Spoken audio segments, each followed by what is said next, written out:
మన Chiranjeevi vascular and multi speciality hospital దేశంలోనే best vascular and endovascular facilities and all multi speciality care. Suman TV ప్రేక్షకులకు నమస్కారం. ప్రస్తుతం మనతో పాటు ఉన్నారు ప్రముఖ ఆస్ట్రాలజర్ బ్రహ్మశ్రీ గోనుగుంట్ల సురేష్ బాబు గారు. ద్వాదశ రాశుల వారి రాశి ఫలాలు ప్రతి మంత్ కూడా వింటూ వస్తున్నాం కదండి. మరి ఆగస్టు మాసంలో ద్వాదశ రాశుల వారి రాశి ఫలాలు ఎలా ఉండబోతున్నాయి, ప్రత్యేకమైన పర్వదినాలు, విశేషాలు ఏంటి ఆగస్టులో, ఈ వివరణ అంతా కూడా క్లుప్తంగా తెలపడానికి గురుగారు సిద్ధంగా ఉన్నారు. గురుగారితో మాట్లాడదాం. గురుగారు నమస్కారం. గురుగారు సంధి గారు నమస్కారం అండి. గురుగారు ధన్యవాదాలు. గురుగారు ప్రతి నెల కూడా మా ప్రేక్షకుల కోసం వచ్చి ద్వాదశ రాశుల వారి రాశి వివరణ తెలియజేస్తూ వారికి పరిహారాలు కూడా తెలియజేస్తున్నారు, ప్రిడిక్షన్స్ చెప్తూ వస్తున్నారు. మరి ఆగస్టు మాసం యొక్క ప్రత్యేకత, విశిష్టలు ఏంటి, విశేషాలు ఏమున్నాయి, పర్వదినాలు ఏమున్నాయి, అలాగే రాశుల వివరణ. సో ముందుగా ఆగస్టు మంత్ యొక్క విశిష్టత, అందులో ఉన్న విశేషాలు, పండగలు, పర్వదినాలు మనం ముందు చెప్పుకుందాం. ఫస్ట్ ఒక 1-2 మినిట్స్ అక్కడ నుంచి 12 రాశుల వారికి ఎలా ఉండబోతుందో చూద్దాం. ఇక్కడ 2 వర్షన్స్ చూసుకుందామండి. ఫస్ట్ ఆగస్టు మంత్ మనకి సంకటహర చతుర్థి నుంచి స్టార్ట్ అవుతుందండి. సంకటహర చతుర్థితో క్లోజ్ అవుతుంది. అంటే 2 సంకటహర చతుర్థుల మధ్య, చతుర్థి మధ్య ఈ టోటల్గా మంత్ ఉందని మనం చెప్పుకోవాలండి. ఇందులో చాలా ముఖ్యమైన పండగలు అవన్నీ ఉన్నాయండి. ఫస్ట్ మనకి సికింద్రాబాద్ బోనాలు, హైదరాబాద్ బోనాలు స్టార్ట్ అవుతాయండి. అక్కడ నుంచి గుర మౌఢ్య త్యాగం అంటారు. ఇప్పటిదాకా మోడం నడుస్తుందండి. ఈ మోడంలో పెళ్ళిళ్ళు కానివ్వండి, తర్వాత శుభకార్యాలు కొన్ని నిషేధించబడినాయి కాబట్టి వివాహాలు లాంటివి ఇప్పుడు మోడం అయిపోతే ఇవన్నీ చేసుకోవచ్చు. ఇది ఒకటి. రెండోది మనకి శ్రావణ మాసం స్టార్ట్ అవుతుందండి. అక్కడ నుంచి వరమహాలక్ష్మి వ్రతాలు, హోమాలు, శుక్రవారాలు. శ్రావణ మాసం అనగానే మనకి పాశుపత అభిషేకాలు, రుద్రాభిషేకాలు ఎక్కువగా చేసుకుంటూ ఉంటారనమాట. తర్వాత మనకి వరమహాలక్ష్మి వ్రతం అందరికీ ఇష్టమైనది. మనకి అది వచ్చేటప్పటికి మనకి ఎప్పుడు జరుగుతుందంటే 21st వరమహాలక్ష్మి వ్రతం ఉంది. తర్వాత మనకి నాగ పంచమి కూడా ఉందండి. ఇది 17వ తారీఖు ఉంది. నాగుల పంచమి, నాగుల చవితి, నాగ పంచమి అంటారు. ఇది అయిపోయిన తర్వాత మనకి అమ్మవారికి సంబంధించిన జంజాలు మార్చుకుంటూ ఉంటారండి. రాఖీ పౌర్ణమి అంటుంటారు. తర్వాత గాయత్రి మాత పుట్టినరోజు అని ఉంటారు. యజుర్వేదం వాళ్ళంతా జంజాలంతా మార్చుకుంటారు. వెరీ వెరీ ఇంపార్టెంట్ సంధ్యావందనం చేసే వాళ్ళకి. నెక్స్ట్ మనకి లాస్ట్లో అగైన్ సంకటహర చతుర్థితో ఈ మాసం అంతా ముగిసిపోతూ ఉందండి. ఇందులో ఈ విధంగా అనేక రకాలైన పండగలు, విశేషాలు, చాలా విశిష్టతలన్నీ కలిగి ఉన్నారండి. సో ఇది అంతా ఒక పక్కన అయితే, మనకి జ్యోతిష శాస్త్రం ప్రకారం 4 గ్రహాలు మారుతూ ఉన్నాయండి. సో ఈ 4 గ్రహాలు మారే వాటిలో ఫస్ట్ వచ్చేటప్పటికి శుక్రుడు ఆగస్టు 1నే మారుతూ ఉన్నారండి. తర్వాత సెకండ్ గ్రహం కుజుడు ఆగస్టు 2న మారుతూ ఉన్నారు. బుధుడు వచ్చేటప్పటికి ఆగస్టు 5th. అంటే ఆగస్టు 1st, 2nd, 5th 3 గ్రహాలు మారుతున్నాయి. ఆగస్టు 17th సూర్యుడు మారుతూ ఉన్నారు. 4 గ్రహాలు మారుతున్నాయి. సో టోటల్గా ఇలాంటి పర్వదినాలు కలిగిన ఈ శ్రావణ మాసంలో 4 గ్రహాలు మారటం వల్ల మనకి 12 రాశుల వారికి ఎలా ఉందో మనం చూద్దాం. గురుగారు మరి ద్వాదశ రాశుల్లో మొదటి రాశి మేషరాశి వారికి ఆగస్ట్ నెలంతా కూడా ఎలా ఉండబోతోంది? సో ఫస్ట్ స్ట్రైట్ లైన్, అంటే మనకి ఎక్కువ టైం ఉండదు కదండి. 2 ముక్కలు చెప్పానండి అని చాలా మంది అడుగుతుంటారు కాబట్టి వాళ్ళకి ఈ మంత్ అంతా తటస్థంగా ఉంటుందండి. అంటే అంత పెద్ద ఛాలెంజింగ్గా ఉండదు, అంత పెద్ద ఆప్టిమిజంగా కూడా ఉండదు. వీళ్ళకి విపరీత వేదాన్ని కొన్ని కాన్సెప్ట్లు ఉంటాయండి. అంటే వీళ్ళ మీద ఎఫెక్ట్ చూపించాల్సిన గ్రహానికి వేరే కొన్ని గ్రహాలు అడ్డు రావటంతో ఆ యొక్క ప్రభావం వీళ్ళ మీద పడదన్నమాట. అతిగా ఉండదు. అందుకని ఏదున్నా కానీ ఇప్పుడు సన్లైట్ డైరెక్ట్గా వచ్చి పడితే ఏదైనా అడ్డం ఉంటే పడేది వేరు కదండి. అలానే వీళ్ళకి మంచి చెడు రెండింటికి కూడాను, ఒక గ్రహం మంచి చేయాలి అనుకున్నా కానీ అంటే ఆటంకాలు ఉన్నాయి. అలానే చెడు చేయాలనుకున్న గ్రహానికి కూడా ఆటంకాలు ఉండటంతో వీళ్ళకి మంత్ అంతా సాధారణంగా ఉంటుంది అని మనం చెప్పుకోవచ్చు. అయితే ఇప్పుడు ఇందులో మనం ఒక్కొక్క గ్రహం డీటెయిల్గా చూసుకునే ముందు వీళ్ళు ఏలినాటి శని యొక్క ప్రభావంతో ఉన్నారండి. కొంచెం గమనించుకోవాలి. ఈ మధ్య రీసెంట్గా మేషరాశి వాళ్ళకి సంబంధించిన కాల్స్ ఎక్కువగా రావటం, ఫ్లో స్టార్ట్ అయింది నాకు లాస్ట్ 1 month 2 months నుంచి. దానికి ముఖ్య కారణం ఏంటంటే ఏలినాటి శని యొక్క ప్రభావంతో ఎక్కువగా ఉన్నారు. ఆదాయం అనేది సరిగా రావటం లేదు. తర్వాత అనుకున్న పనులు త్వరగా ముందుకు అవటం లేదు. కొత్తగా ఏదైనా ప్రోగ్రామ్ పని కానీ స్టార్ట్ చేస్తే అందులో పెద్ద ఉత్సాహంగా లేకుండా, లాభాలు లేకుండా ఉంది. మెయిన్ ధన ప్రవాహం అనేది వీళ్ళకి లేదు, ఆగిపోయి ఉంటుంది. లేదంటే విపరీతంగా ఖర్చులు అయిపోతున్నాయి. ఈ యొక్క సిచ్యువేషన్లో చాలామంది ఉన్నారండి. అది ఏలినాటి శని యొక్క ప్రభావం తెలుసుకొని చక్కటి తగు పరిష్కారాలు చేసుకుంటే సమస్య తీవ్రత చాలా వరకు తగ్గే అవకాశం ఉంటుందండి. ఇది మనం పక్కన పెడితే ఈ మంత్లో మీరు ఎప్పుడైతే ఈ 4 గ్రహాలు మారినాయి వాటి యొక్క ఇంపాక్ట్ ఎలా ఉంటుందో మనం చూసుకోబోయే ముందు ఇందులో ఉన్న నక్షత్రాలు అశ్విని 1, 2, 3, 4 పాదాలు, భరణి 1, 2, 3, 4 పాదాలు, కృతిక ఫస్ట్ పాదం అంతా ఇందులో ఉంటారు.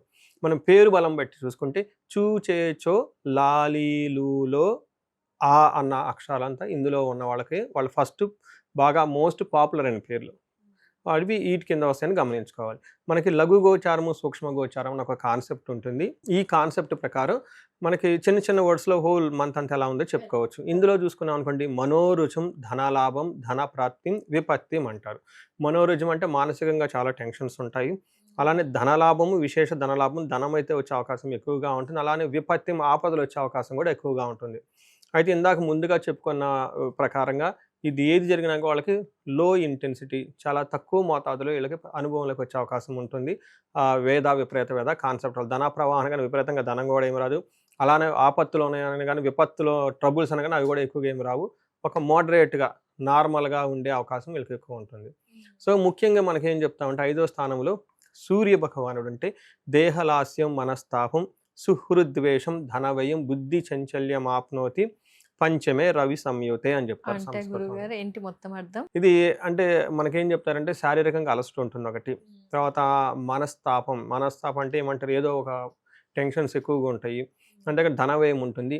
బుద్ధి చాంచల్యం అంటే మనసు అనేది నిలకడగా ఉండదు అని చెప్తుంటారు. అవుట్ ఆఫ్ కంట్రోల్ మైండ్ అంటారు చూడండి. జనరల్గా మనకి ఏం చెప్తారంటే ఇది మనకు సాంస్క్రిట్లో చెప్పిన మీనింగ్ అండి. ధన ప్రవాహం అయితే బాగుంటుంది. బట్ ఇన్ రియల్ లైఫ్లో నాకు వచ్చిన కేసులు చూసుకుంటే ఈ టైంలో మనకి ఏం చెప్తారంటే 5వ స్థానంలో సూర్యుడు ఉండటం వల్ల ఎడిక్షన్స్ ఎక్కువగా ఉంటాయి అని చెప్తారు. అంటే టూ మచ్గా మూవీ చూడటం, టూ మచ్గా మొబైల్ చూడటం, టూ మచ్గా రిలేషన్షిప్ మెయింటైన్ చేసుకోవటం, గ్యాంబ్లింగ్ చేయటం, అలా బుద్ధి చాంచల్యం మైండ్ అనేది స్థిరంగా ఉండకుండా అటు ఇటు వెళ్ళిపోతూ ఉంటుందని మనకి ఎక్కువ చెప్తూ ఉంటారు. కాబట్టి అంటే టయాన్ని ప్రెషర్స్గా ఉపయోగించుకుంటే చాలా బాగుంటుంది. అనవసరమైన గురించి పెట్టాల్సిన దానికంటే ఎక్కువగా డబ్బులు పెట్టడం, చేయాల్సిన దానికంటే ఎక్కువగా చేస్తే ధనం పోతుంది. రెండోది మనకు రావాల్సిన రిజల్ట్ కూడా రాదు. కాబట్టి ఇది కొంచెం గమనించుకోవాలి. నెక్స్ట్ వీళ్ళకి కుజుడు మారుతూ ఉన్నారండి. కుజుడు 3వ స్థానంలో మారటం ఇది మంచి జరుగుతుందని చెప్పుకోవాలి. ఇందులో మనకేం చెప్తారు, ఏ విధంగా మంచి ఆరోగ్య నిత్య సంతోషం బంధుమిత్ర సమాగమ అర్ధలాభ పుత్ర సౌఖ్యం ఇష్టసిద్ధి తృతీయగే కుజ అంటారు. అంటే 3వ స్థానంలో ఎప్పుడైతే కుజుడు ఉంటారో ఆరోగ్యం బాగుంటుంది, నిత్యం సంతోషంగా ఉంటారు, బంధువులతోటి మిత్రులతోటి చక్కగా కలిసి పార్టీలు ఫంక్షన్లు చూస్తూ ఉంటారు.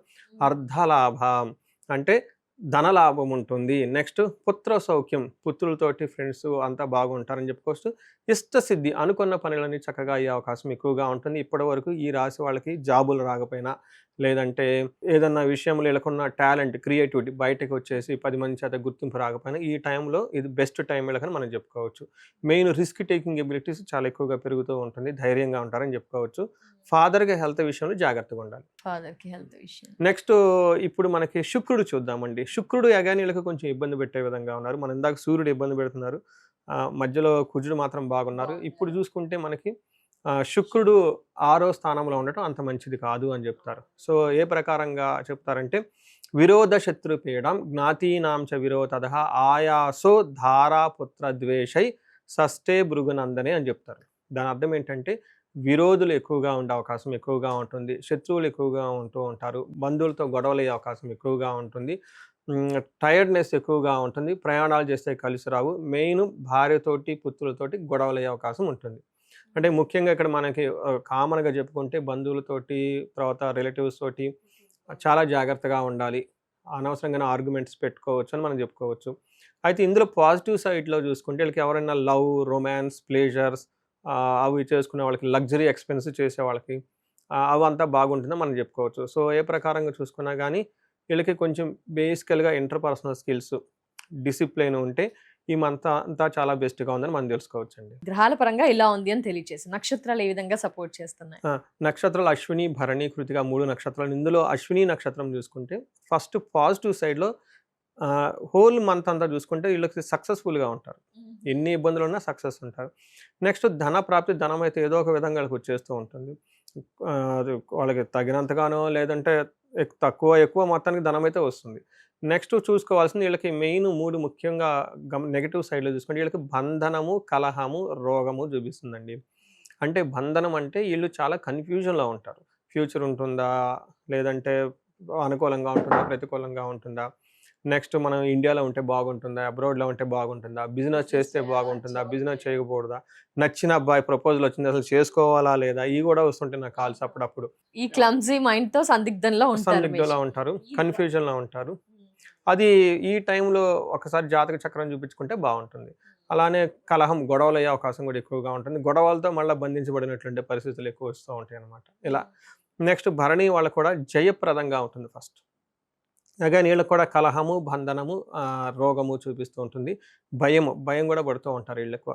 కృతికా నక్షత్రం వాళ్ళకి జయప్రదంగా ఉంటుంది. అగైన్ వీళ్ళకి కూడాను కలహము, గొడవలు అవుతుంటుంది, బంధించబడినట్లు పరిస్థితులు ఉంటుంది, ప్లస్ భయపడే పరిస్థితులు కూడా వీళ్ళకి ఎక్కువగా ఉంటాయి. కాబట్టి కొంచెం జాగ్రత్తగా ఉండడం ఎంతైనా అవసరం. ముఖ్యంగా ఇందులో భరణీ నక్షత్రం వాళ్ళు, అశ్విని నక్షత్రం వాళ్ళు ఏలినాటి శని ప్రభావంతో ఉండటంతో ఆటంకాలతో కూడుకొని పనులు అవుతూ ఉంటాయని గమనించాలి. నెక్స్ట్ వీళ్ళకి బుధుడి యొక్క ప్రభావం ఉండటంతో ప్రతి ఒక్కరికి బుద్ధి నాశనం, సరైన డెసిషన్ తీసుకోలేక రాంగ్ చాయిస్ తీసేసుకునే అవకాశం, కన్ఫ్యూజ్ అయ్యే అవకాశం ఎక్కువగా ఉంటుంది. అది మనం మొదట్లో కూడా చెప్పుకున్నామండి. ఏలినాటి శని యొక్క ప్రభావం ఉండటంతో వేరే కారణాల వల్ల బుద్ధి చాంచల్యం, మైండ్ అనేది నిలకడ ఉండదు సూర్యుడి వల్ల అని చెప్తారు. అయితే దీనికి బుధుడు కూడా యాడ్ అవడంతో రాజు ఏదైతే డిసైడ్ చేస్తారో జనాలందరూ కూడా అదే విధంగా వెళ్తూ ఉంటారు. మన మైండ్ అనేది రాంగ్ నాలెడ్జ్ తీసుకొని అటు వెళ్ళిపోయింది అనుకోండి, మిగతా అంతా అటు వెళ్ళిపోతూ ఉంటారు అనమాట. అందుకని ఈ టైంలో కొంచెం ఇంటెలిజెన్స్ చాలా తక్కువగా ఉండే అవకాశం ఎక్కువగా ఉంటుంది. కాబట్టి వేరే వాళ్ళ సహాయం తీసుకోవటం, తగు పరిహారాలు చేసుకుంటే లైఫ్ బాగుంటుందండి. తప్పకుండా. మరి ఇండివిజువల్ గా ఈ మేషరాశి వారు ఏం పరిహారాలు పాటించాలంటారు గురుగారు?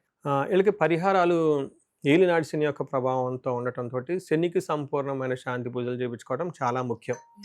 రెండవది, ఈ రాశితో పాటు నేను ప్రతిసారి చెప్తూ ఉంటానండి, చాలా మందికి మొన్న కూడా రియల్ టైం ఇన్సిడెంట్ జరిగింది. ఎవరు గురువు గారు మీ యొక్క ప్రిడిక్షన్ తప్పు అని మెసేజ్ పెట్టారు. వీళ్ళెవరు బాబు ఎంత స్ట్రాంగ్గా పెడుతున్నారు ఏంటని నేను చూసేసుకుంటే ఏంటని ఇష్యూ అడిగితే బిజినెస్ చేశానండి, లాస్ వచ్చిందండి, మీరు నాకు బిజినెస్ చేయొచ్చు అని చెప్పారు. సహజంగా వస్తుంది. ఏంటని ఒకసారి నేను మళ్ళీ హిస్టరీలో చూసుకుంటే వాట్సాప్లో ఉంటుంది కదా, అమ్మ ఏలినాటి శని నడుస్తుంది, ఏలినాటి శనిలో ఎందుకు స్టార్ట్ చేశావు? నేను ప్రతిసారి చెప్తుంటాను కదా, ఈ ఏలినాటి శనిలో మీరు ఉద్యోగం చేసుకున్నా ఇబ్బందులు తప్పదు, బిజినెస్ చేసుకున్నా తప్పదు. ఎందుకంటే శని యొక్క ప్రభావం ఉంటుంది మీకు. అందులో ఆ కామెంట్లో నేను పెట్టిన దాంట్లో ఉంది, అది దాంట్లో ఇదిగో అమ్మ ఇక్కడ ఉంది చూసుకో అమ్మ, కొంచెం ఆగి స్లోగా వెళ్ళాలి, కొత్తగా బిజినెస్లో పెట్టకూడదు, కొత్తగా ఫ్రెండ్షిప్స్ ఉంటే చాలా జాగ్రత్తగా ఉండాలి. ఎందుకంటే ఇది ప్రతిసారి రిపీటెడ్గా నా వీడియోలు అన్నింటిలో చెప్తూనే ఉంటాను. ఏలినాటి శని ప్రభావంతో ఉన్న వాళ్ళు జాగ్రత్తగా ఉండాలి. రెండోది, ఇదే ఏలినాటి శనికి సంబంధించిన వేరే రాశులు ఉంటాయి. ఏమేమి రాశి అనుకుంటేనండి, మనకి మీనరాశి, కుంభరాశి, లేదా అష్టమ శని నడుస్తున్న సింహరాశి, అర్ధాష్టమ శని నడుస్తున్న ధనుస్సు రాశి. ఇవి మాట్లాడి రాసులు కూడా నా బుర్రలో నిండిపోయినాయి. అందుకని నైట్ లెగిసినా కానీ ఈ రాసులు వస్తుంటారు. ఎక్కువ కాల్స్ ఇక్కడి నుంచో వస్తుంటాయి కాబట్టి అండి. అందుకని ఇలాంటి పరిస్థితిలో ఉన్న వాళ్ళు ఇంట్లో ఎవరైనా ఈ రాసుల వాళ్ళు ఉన్నా కానీ కేర్ఫుల్గా ఉండండి. 1-2 సార్లు జాతకాలు చక్రాలు చూపించుకొని బిజినెస్ స్టార్ట్ చేసేప్పుడు ఇండివిజువల్ గా చెక్ చేయించుకుంటే బాగుంటుంది కదా గురుగారు, ఏ వేలో వెళ్ళాలి ఎట్లా అనేది, ఇలా లాస్ అయ్యే బదులు. ఇప్పుడు ఏమవుతుందంటేనండి, బిజినెస్ స్టార్ట్ చేయాలంటే ఇన్వెస్ట్మెంట్ కావాలి. ఇన్వెస్ట్మెంట్ ఎక్కడి నుంచి వస్తుందండి? ఇంతకుముందు ఆల్రెడీ మనం సంపాదించుకుంది కదా, ఇంతకుముందు సంపాదించుకుంటే అట్లీస్ట్ మనం బ్యాంకులో పెట్టుకుంటే కొద్ది గొప్ప వస్తుందండి. ఇప్పుడు పెట్టుకొని ఏదో చేసేది డబ్బులని పోగొట్టుకుంటే ఇట్లా డబ్బులు 2 million, 3 million, 10 crores, 15 crores పోగొట్టుకుని అయిపోయిన తర్వాత వచ్చిన వాళ్ళు నా దగ్గర చాలా మంది ఉన్నారు. అందుకని వాళ్ళకి చూస్తే కరెక్ట్గా ఇదిలా ఉంటాయి, ఏలినాటి శనులు అవి ఇవి ఉండేసి తెలవకుండా పాపం పెట్టేసుకుంటారు. స్టార్ట్ చేయొద్దు అని చెప్తారా గురువు గారు, లేకపోతే ఏదన్నా దానికి పరిహారం ఆల్టర్నేట్ ఏమైనా చెప్తారా? ఈ ఏలినాటి శనిలో అంత ముందు ఉన్నాయి చేసుకుంటే బెస్ట్ అని చెప్తారు. కొంతకాలం ఆగండి, ముందుకు వెళ్ళకండి కొంచెం అని అలా చెప్తారు. రెండోది, ఏలినాటి శనిలో రిహార్సల్స్ బెస్ట్ టైం. మీరు బిజినెస్ చేయాలనుకోండి, తక్కువ ఇన్వెస్ట్మెంట్లో అలా ఒక ఎక్స్పెరిమెంట్ లాగా మన పెద్ద చేపను పడడం చిన్న ఎర వేసినట్లు అలా ఎరేసుకోవటం. మళ్ళీ ఇందులో ఫిక్స్డ్ అసెట్లు కొంటే చాలా కలిసి వస్తుందండి. చాలామందికి ఏలినాటి శనిలో ఇల్లు కొన్నా లేదంటే లాంగ్ టర్మ్ ఇన్వెస్ట్మెంట్లు ఉంటాయి అనమాట. భూమి కొని అక్కడ పక్కన వేసిన అంటే చేయొచ్చండి, మనం బిజినెస్ చేయొచ్చు. బట్ అది చేసే స్టైల్ డిఫరెంట్గా ఉంటుంది. బిజినెస్ అనగానే ముందు అందరూ హోటల్ బిజినెస్ పెట్టేసుకుందాం, ఈజీ కదా, ఇంట్లో తింటుంటాం కదా అని రకరకాల థియరీతో వచ్చేసి అక్కడ డబ్బులు పోగొట్టుకునే చాలా మంది ఉంటారు. లేడీస్ అయితే ఎక్కువ బుటిక్ బిజినెస్ పెట్టేసుకున్నాం అంటే ఇమ్మీడియట్గా అక్కడ చూసి పెట్టుకుంటారు, తర్వాత లాస్ట్లో వచ్చేస్తుంటారు. చూసుకోవాలి వాళ్ళకి జాతకానికి ఏది బిజినెస్ పడుతుంది, ఎలా చేసుకోవాలి, ఏ స్టైల్లో బిజినెస్ చేస్తే ఉంటుంది. ఫైనల్గా అందరికీ డబ్బులు కావాలి కదండి, బిజినెస్ అనేది కాదు కదా. ఎలా చేస్తే అసలు హోల్ జాతక చక్రంలో మనీ సోర్స్ ఎక్కడుందో తెలుసుకోవాలి. గురువుగారు, మరి అతిగా సఫర్ అవుతున్న వారికి జాతక రీత్యా ఎలాంటి పరిహారాలు అద్భుతంగా మెరుగైన ఫలితాలను ఇస్తాయో తెలియజేస్తారా గురువుగారు? సో మనకి ఇప్పుడు దాకా చెప్పుకున్న మన రాశి ఫలం ఏంటంటేనండి, ఆ యొక్క కొంతవరకు మాత్రమే ఎఫెక్ట్ ఉంటుందండి. అది ఒక 30-40% మాత్రం లైఫ్లో ఎఫెక్ట్ ఉంటుంది. బట్ వాళ్ళ యొక్క ఇండివిజువల్ జాతకాన్ని మనం చూసుకోవడం చాలా చాలా ముఖ్యం. దీనితో పాటుగా ఇప్పుడు మనం చెప్పుకున్న దానికి వ్యతిరేకంగా కానీ అనుకూలంగా కానీ లేకుండా బాగా సఫర్ అవుతున్న వాళ్ళు ఎవరైతే ఉంటారో వాళ్ళు ఇండివిజువల్ జాతకం చూపించుకోవడం చాలా చాలా ముఖ్యం అండి. అండ్ నేను రీసెర్చ్ గ్రూప్ లాగా చేస్తున్నానండి. అరౌండ్ మనకి 40 years +or- 5 years, అంటే 35 to 45 ఎవరికైతే ఏజ్ ఉందో అప్పటిదాకా వాళ్ళ కెరియర్లో చాలా సక్సెస్ఫుల్గా ఉండి, అకాడమిక్స్లో చాలా సక్సెస్ఫుల్గా ఉండి, కెరియర్లో కూడా ఒక మేనేజర్ లెవెల్, ఒక నాయకత్వ లక్షణాలు, సమాజంలో ఒక ఉన్నతమైన పొజిషన్కి వచ్చేసి అందరి దగ్గర కీర్తి ప్రదేశాలు, గౌరవం, మర్యాద, కొంచెం డబ్బు సంపాదించుకొని ఒక సిస్టమాటిక్గా ఉన్నవాళ్ళు సడన్గా ఆ ఏజ్లో డౌన్ వస్తుందండి. దీనికి మిడ్ లైఫ్ క్రైసిస్ అని చెప్పేసి మనకు అంటూ ఉంటారు జనరల్గా మోడర్న్ సైకాలజీలో. హార్మోనల్ చేంజెస్ అని, పోస్ట్ మెనోజ్ అని, ప్రీ మెనోపాజ్ అని రకరకాల పేర్లతో చెప్తూ ఉంటారు. బట్ అరౌండ్ 40-45 మధ్య లాట్ ఆఫ్ చేంజెస్ ఉంటుందండి, అది జెంట్స్కి లేదంటే లేడీస్కి. ఇది ఎందుకు వస్తుంది, కారణం ఏంటి అని మనం ఒక మిడ్ లైఫ్ క్రైసిస్ అని ఒక టైటిల్ పెట్టి వదిలేయకుండా జ్యోతిష శాస్త్రం చాలా బ్యూటిఫుల్గా అందులో మనకి రీజన్స్ చెప్తారు ఎందుకని. చాలా శాపాలు ఉంటాయండి. అంటే మనకి లైఫ్లో కొన్ని ఏజ్లో కొన్ని యాక్టివ్గా ఉంటాయండి. మన చిన్నప్పుడు బాలారిష్టాలు అంటారు, పెళ్ళైనప్పుడు వివాహ దోషాలు అంటారు, కొంచెం లైఫ్లో సెటిల్ అయ్యి ధనం వచ్చినప్పుడు వేరే శాపాలు ఉంటాయండి. తర్వాత ఈ శాపాలు ఇంకా ఏమైనా ఉన్నాయి అనేది యాక్టివ్ అవుతున్నాయో చూసుకోవాలండి. సో నా రీసెర్చ్లో ఎవరైతే ఇలా సక్సెస్ఫుల్ ట్రాక్ రికార్డు ఉండి సడన్గా ఆగిపోయారు, బ్లాక్ అయ్యారంటే ఖచ్చితంగా వాళ్ళ దాంట్లో శాపాలు యాక్టివేట్ ఉంటాయండి. సో ఇది ఎప్పుడైతే నేను ఈ మెసేజ్ చెప్పుకుంటూ వస్తున్నాను లాస్ట్ 4-5 months నుంచి వచ్చిన హారోస్కోపులు మొత్తం ఇలాంటి కాలసర్ప దోషాలని, పితృదోషాలని, మాతృదోషాలని, మాతృశాపాలని, ఇలా మనకి శాపాలని ఉంటాయండి. దాదాపు ఒక 7-8 బాగా పవర్ఫుల్ శాపాలు ఉంటాయి అనమాట. అలానే గ్రహ దోషాలు ఉంటాయి అనమాట. అవి ఎంత చేసినా కానీ పోవన్నమాట. ఇవి జనరేషన్స్ నుంచి వస్తాయి. మొన్న రీసెంట్గా కూడా ఒకళ్ళు వచ్చారండి, చూసిన వెంటనే చెప్పాను మీ అబ్బాయికి త్రిపిండి దోషం ఉంది, అది వీళ్ళ చేసిన వల్ల రాదు, వీళ్ళ యాన్సిస్టర్ చేయటం వల్ల. అప్పుడు అవునండి మా చిన్నప్పుడు మా అమ్మమ్మ గారు ఇలా చేసేవాళ్ళండి, ఆ తర్వాత మా పిన్ని కూతురు ఒక ఆమె చనిపోయిందండి, ఇలా ఉందండి, ఇలా వాళ్ళ హిస్టరీ అంతా చూసుకుంటూ వచ్చారనమాట. ఇలా జనరేషన్స్ నుంచి ఎప్పటి నుంచి ఉన్న టఫ్ అయిన ప్రాబ్లమ్స్ ఉంటే ఇవన్నీ వస్తూ ఉంటాయండి. ఒకసారి హారోస్కోప్ చూపించుకోవటం ఎంతైనా ముఖ్యం. ఇమ్మీడియట్గా పరిష్కారాలు చేసుకొని పరిహారాలు చేసుకుంటే లైఫ్ అనేది ఆ బ్లాక్ పై ముందుకెళ్ళిపోతారండి. నెక్స్ట్ ఇండివిజువల్గా ఎవరైనా ధనానికి విపరీతంగా బాధపడుతూ ఉంటే స్వర్ణలక్ష్మి విశేష హోమం అని ఉంటుందండి. రాబోయేది వరమహాలక్ష్మి. మనం శుక్రవారాలు చక్కగా చేసుకుంటాం కాబట్టి ప్రతి ఒక్కళ్ళు దాన్ని సద్వినియోగం చేసుకోవాలండి. నేను మా ఫ్రెండ్ ఒకళ్ళు ఉన్నారండి, వీళ్ళు ఇవన్నీ నమ్మరు. ఫ్రెండ్ కాబట్టి ఒక వెళ్ళిపోతుంది, నా ప్రొఫెషన్ అని, ఆయన ప్రొఫెషన్ ఆయన ఈ మోటివేషనల్ స్పీకరు, గైడెన్స్ ఇదంతా ఇస్తూ ఉంటారు, ఇంగ్లీష్ బుక్స్ అవన్నీ చదివేసి నమ్మరు వాళ్ళు బేసికల్గా. సో ఏదో ఒక సందర్భంలో వాళ్ళ ఇంట్లో నేను కుబేర పాశుపత అభిషేకం చేయించాల్సి వచ్చింది. అది కూడా ఫోర్స్, ఫ్రెండ్ కాబట్టి నువ్వు ఇన్ని చేస్తున్నావు కదా నా గురించి ఒక్కటి చేయని చెప్తే, అదంతా అయిపోయిన తర్వాత ఫస్ట్ వాళ్ళు ఇచ్చిన రెస్పాన్స్ ఏంటంటే, నాకు ఇలాంటి పూజలు ఎన్ని ఉన్నాయండి అన్నారు. పాశుపతాలు దాదాపు 365 ఉంటాయండి. మెయిన్ ఇంకా చాలా ఉంటాయి. అంటే డైలీ ఒక్కొక్కటి మా ఇంట్లో చేపిస్తారా అని అడుగుతున్నారు. డైలీ ఒకటి ఏమని చెప్పేసి చూడండి. అంటే ఆ మంత్రాలకి ఆ వైబ్రేషన్స్ అలా ఉంటుందండి. ఇప్పుడు ఒక చిన్న మాట మిమ్మల్ని అలా అంటే నెగిటివ్గా ఫీల్ అయిపోతాం. మరి ఆ అన్ని మంత్రాలు అంతమంది బ్రాహ్మణులు చదివితే అది ఎక్కడ పోతుందండి, దానికి ఇంపాక్ట్ ఉంటుందండి. అందుకని ఇలాంటి పరిష్కారాలు చక్కగా చేసుకుని లైఫ్లో 10 అంతలు ముందుకెళ్ళాలని చెప్పేసి నేను కోరుకుంటున్నాను.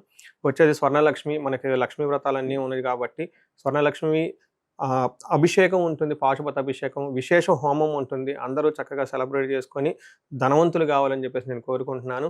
ఏదైనా గనక వివాహానికి గనక ప్రాబ్లంగా ఉంటే అన్యోన్య దాంపత్య పాశుపత అభిషేకము, హెల్త్ బాగా లేకుండా ఉంటే మనకేమని చెప్తారంటే మృత్యుంజయ పాశుపత అభిషేకము, హోమము, కాలసర్ప దోషము, త్రిపిండి దోషము, ఇవి ఇలా ఎనీథింగ్ వాళ్ళకి ఎక్కడైనా కనుక ఛాలెంజ్ ఉంటే ఇమ్మీడియట్గా ఒకసారి అపాయింట్మెంట్ తీసుకొని జాతక చక్రం చూపించుకొని దాని కారణాలు ఏంటో పరిష్కరించుకొని ఇమ్మీడియట్గా పరిహారాలు చేసుకుంటే 3 to 6 months మొత్తం లైన్లో పడిపోతారండి. సో ఎన్నో కేసులు చేస్తున్నాను. ఇది మహర్షులు ఇచ్చిన ఈ జ్ఞానాన్ని, మన పెద్దవాళ్ళు ఇచ్చిన ఈ మంత్రాలని వీటిని ఉపయోగించుకొని లైఫ్ 10 అంతలు వెళ్ళాలని చెప్పేసి నేను కోరుకుంటానండి. అందరికీ అష్టలక్ష్మిలు ఉండాలని చెప్పేసి, కృపా కటాక్షం కలగాలని, భోగభాగ్యాలతో అందరూ వృద్ధి చెందాలని చెప్పేసి కోరుకుంటున్నానండి. నమస్తే. ధన్యవాదాలు గురువు గారు. రాశి వివరణ, ప్రిడిక్షన్, పరిహారాలు, అలాగే అతిగా సఫర్ అవుతున్న వారికి కూడా పరిహారాలు తెలియజేసినందుకు చాలా ధన్యవాదాలు గురుగారు. నమస్కారం. నమస్తే.